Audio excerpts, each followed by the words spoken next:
yaitu tentang LMS. LMS itu Learning Management System. Sebelumnya sekolah kita memang sudah menggunakan beberapa LMS seperti Pijar dan Google Classroom, tetapi pada pelatihan kali ini dari BPGTK itu menggunakan Moodle. Bapak Ibu ada yang pernah mendengar Moodle sebelumnya atau pernah menggunakan Moodle?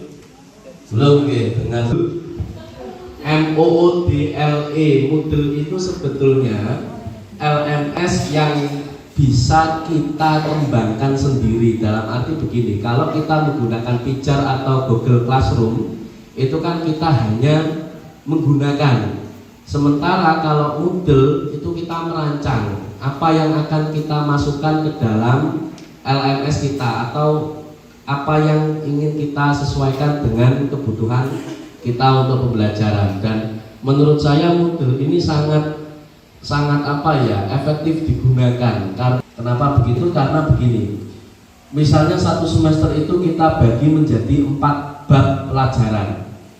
Biasanya kan 4 atau 3 bab. Untuk melanjutkan ke bab selanjutnya, siswa itu harus menyelesaikan bab sebelumnya. Berbeda dengan Classroom atau Pijar. Kalau Classroom kita memasukkan tugas, terus besoknya kita masukkan lagi tugasnya gitu. Atau misal kita langsung grade dari tugas semester 1, tugas bab 1 sampai bab 3 kita bisa merasa nyaman Bapak Ibu, karena sudah otomatis siswa akan ada aktivitas di dalam kelas. Satu. Kedua, kelebihan Moodle ini dibandingkan dengan Classroom dan Pijar, kita bisa tahu aktivitas anak di dalam LMS. Biasanya kita kan sejumlah siswa 32 siswa gitu. Jadi kita tidak bakal bisa dibohongi sama siswa. Misalnya, Pak saya sudah buka, tapi di keterangan kita siswa itu tidak ada waktunya. Nah itu kita bisa tahu.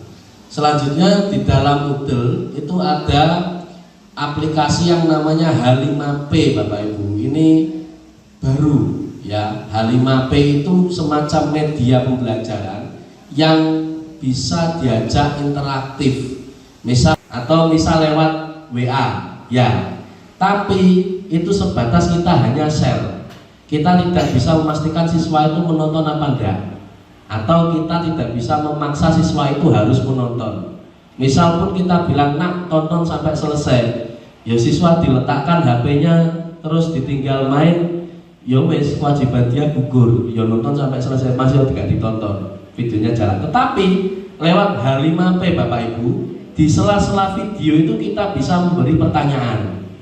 Jadi kita bisa memberi perintah ke siswa, nah tonton video ini, di dalam video tersebut ada kuisnya, kerjakan semua kuis. Setelah itu nanti nilai otomatis masuk. Nah, secara tidak langsung maka siswa akan menonton videonya mau tidak mau, karena kuis itu tidak tahu letaknya ada di menit keberapa. Kemudian kalaupun dia menjawab, dia harus menonton video sebelumnya. Jadi seperti itu Bapak Ibu. Nah, tetapi Bapak Ibu dengan kelebihannya itu tadi, dia harus dipasang di server, harus memiliki server. Nah selama ini yang dibuat pelatihan saya 5 hari itu menggunakan servernya BPGTK dari Kementerian Kemendikdasmen. Nah kemarin dapat informasi, sebetulnya Pak kalau misalnya ini digunakan oleh Bapak Ibu guru boleh, bisa.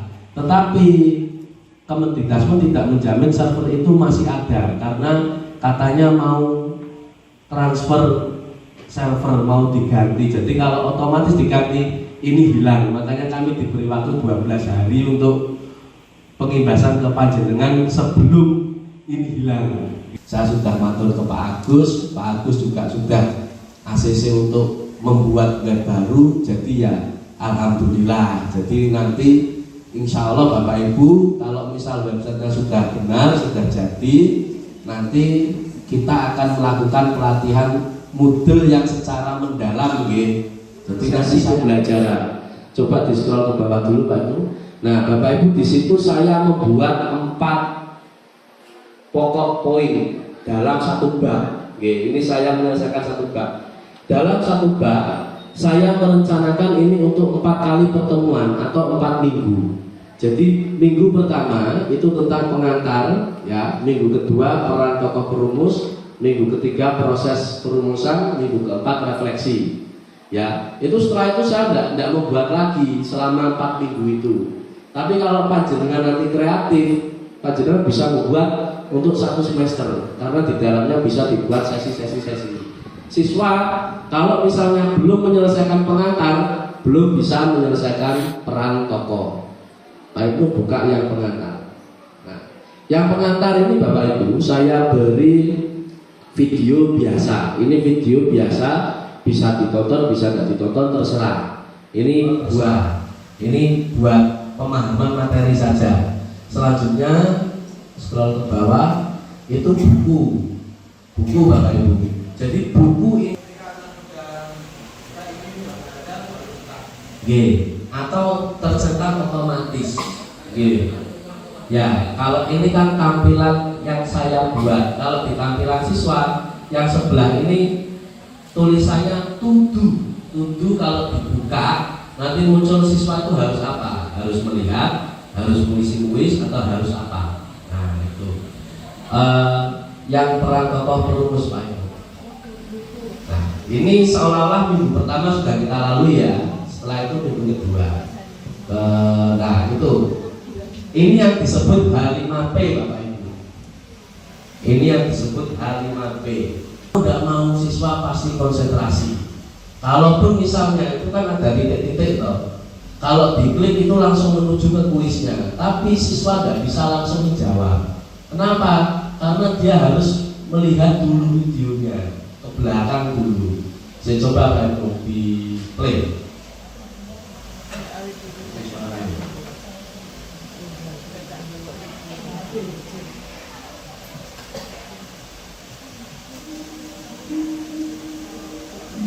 Jadi siswa fokus nonton video ini. Nah setelah itu dia berhenti. Ada kuis dengan klik Pak Ibu. Kita memberi kuis, kita harus mencentang setting pause-nya. Mau berapa lama? Biasanya di defaultnya atau aturan ininya biasanya langsung diberi timer 10 detik. Tetapi kan kita bisa menyesuaikan, entah 15 detik atau 1 menit atau 30 menit terserah. Terus pilihan ganda, kemudian benar salah, true false, terus uraian singkat, pokoknya macam-macam, tidak hanya pilihan ganda. Oke, yang video ini misal dengan jawab ya wes. Nah ternyata salah. Bapak Ibu, ketika anak menjawab salah, itu ada menu melihat, kembali, dan melanjutkan. Kalau melihat, itu bisa melihat jawaban yang benar. Kalau bisa enggak Pak Dwi dimatikan? Bisa. Terus reload atau mengerjakan kembali, itu kalau misal Pak Ibnu kan menjawab salah, ingin menjawab lagi yang benar, itu bisa. Tapi bisa enggak Pak kalau ini kita gunakan asesmen jadi siswa tidak bisa mengerjakan lagi? Bisa. Jadi jangan khawatir. Berarti kita asesmennya biasanya bahasa Indonesia ya, itu kan selalu membaca. Paling dalam bentuk video bisa loh. Bisa, tetapi anak-anak siap headset. Karena kan satu kelas Pak, HP-nya keluar semua Ngoten sakit Bapak Ibu. Makanya menarik sekali, ada yang menarik lagi nanti saya tunjukkan. Makanya ini jangan tak pameri sih, Pak Dwi ini tak kayak kelasku ya. Pun Pak Ibu jangan close. Nah kembali Pak ke back to course. Bapak Ibu, H5P bisa buat macam-macam, tidak hanya untuk video saja, tetapi bisa game pembelajaran. Misalnya yang sudah kita gunakan word itu, kalau mau kita gunakan sebagai penilaian, itu bisa Bapak Ibu. Ternyata bisa diintegrasikan dan bisa masuk ke dalam kategori penilaian kita. Jadi sangat menarik karena kalau misalnya di classroom kita memberikan link video, itu kan siswa nggak punya poin. ya loh, tidak punya nilai. Tetapi kalau ini kita bisa membuatkan nilainya. Jadi nilainya otomatis masuk ke nilai kategori yang kita buat. Coba ke proses perumusan Bapak Ibu. Bapak Ibu. Oke, niku, ini ada H5P Gedung Pancasila. Apa isinya? Coba Pak Ibu buka. Nah, ini siswa saya ajak eksplorasi Gedung Pancasila. Gedung Pancasila itu sekarang digunakan oleh Kementerian Keuangan. Dulu digunakan untuk merumuskan dasar negara. Jadi sidang BPUPKI pertama dilaksanakan di Gedung Pancasila. Jadi jenengan klik Pak Ibnu. Coba jenengan dipercepat ke sana. Percepat sampai gedung ini. Terus enggak Om? Enggak usah. Play ya. Bapak Ibu sekilas ini hanya video. Tapi coba Pak Ibu gerakan videonya. Tangannya digenggam. Ya. Jadi tidak usah. Nah, tidak usah iuran studi tour ya. Kita sudah lihat loh. Asik ya.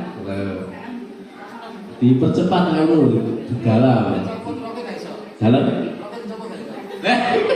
Ke bawah lo praktek gak seneng anu untuk bisa pakai bahasa apa. Itu berarti puter lah. Nah, lo. Menarik gitu.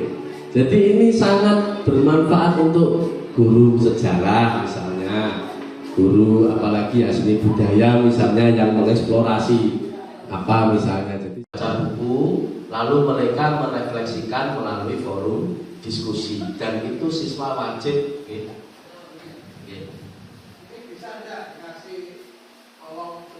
Oh bisa Pak, di tampilan siswa itu otomatis muncul. Atau tercetak otomatis. Ya, kalau ini kan tampilan yang saya buat. Kalau di tampilan siswa yang sebelah ini tulisannya to-do kalau dibuka nanti muncul siswa itu harus apa? Harus melihat, harus mengisi kuis atau harus apa? Nah itu yang peran tokoh perumus Pak Ibu. Nah ini seolah-olah minggu pertama sudah kita lalui ya. Setelah itu minggu kedua nah itu ini yang disebut H5P Bapak Ibu. Ini yang disebut H5P. Coba Bapak Ibu diklik. Itu saya kasih video ke bawah. Nah video ini saya ambil dari YouTube.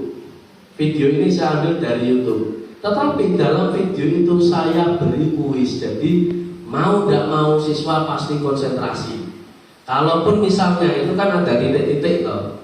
Kalau diklik itu langsung menuju ke kuisnya. Tapi siswa tidak bisa langsung menjawab. Kenapa? Karena dia harus melihat dulu videonya ke belakang. Kalau menarik menarik banget. Menarik Menarik ya. Saya 5 hari di sana seneng Bapak Ibu, tapi sedih teman saya ngambaran kiriman prasmanan itu rasa opo gitu. Oh prasmanan lagi Pak Rahman. Oke, semoga ini bisa kita segera realisasikan. Nanti malah saya sebetulnya itu nuwun sewu nggih. Barangkali ada yang mau ditanyakan. Oke, monggo Pak Saiful. Ke bawah. Ini 1, 2, 3, 4 ini adalah siswa uji coba saya. Jadi saya mau buat 4 email, makanya namanya ada Kafir Bahasa Lama. Ada nama sendiri, terus itu siswa saya. Kalau sikap, pengetahuan, keterampilan, ada 1 kategori lagi. Ini titipan dari BPDTK. Bapak Ibu kalau membuat nilai jangan 3 kategori tapi 4 kategori. Sikap, keterampilan, pengetahuan tidak dinilai. Jadi ada 1 kategori nilai yang tidak dinilai. Apa itu? Misal contoh, kita meminta peserta didik untuk diskusi. ya, diskusi, refleksi. Semoga apa yang saya sampaikan bermanfaat untuk panjenengan, karena ini nuwun sewu, pertama kali saya dapat materi ini saya langsung dalam hati, oh ini daging ini, oh ini bagus ya. Oke, terima kasih. Assalamualaikum warahmatullahi wabarakatuh.